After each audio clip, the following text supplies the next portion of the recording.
लागले, काय वाटतं आपल्याला वातावरण? महानगरपालिकेत सांगली मिरज कुपवाडमध्ये प्रचंड उत्साहात मतदान सुरू झालेलं आहे सकाळी. आणि आमची जी आघाडी आहे काँग्रेस, राष्ट्रवादी काँग्रेस, शरदचंद्र पवार पक्षाची, त्या आघाडीला अतिशय चांगला प्रतिसाद लोकांचा आहे. आमची खात्री आहे की या शहरामध्ये जनता आमच्या आघाडीच्या उमेदवारांना जास्तीत जास्त निवडून देईल. काही ठिकाणी सुद्धा मतदान प्रक्रियेमध्ये खंड पडलेले दिसते, मशीन बंद पडलेले होते. मिरजेमध्ये सुद्धा असे काही ठिकाणी प्रकार घडलेले आहेत.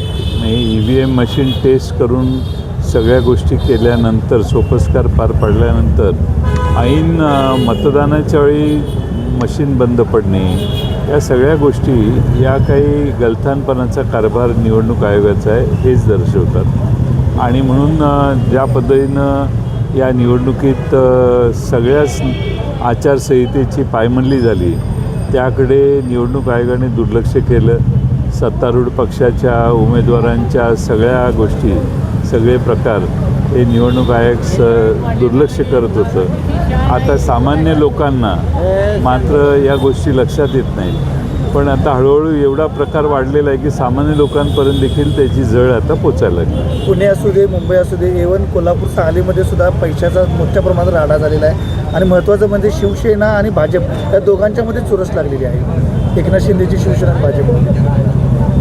असं आहे की इतकं प्रचंड प्रदर्शन संपत्तीचं काही लोक घडवत आहेत की त्यामुळं महाराष्ट्राची जी एक वेगळ्या प्रकारची प्रतिमा होती ती डागाळलेली आहे. पूर्वी आम्ही ऐकायचो दक्षिणेत तामिळनाडूत काय झालं, आंध्र प्रदेशमध्ये काय झालं, पण आता या भागातले महाराष्ट्रात देखील यांनी पाहिजे त्या गोष्टी करायला सुरुवात केली आहे. त्यामुळे जनतेच्या मनात या सर्व लोकांच्याबद्दल आता असा समज आहे की टाटा बिर्ला कमी पण हे जास्त.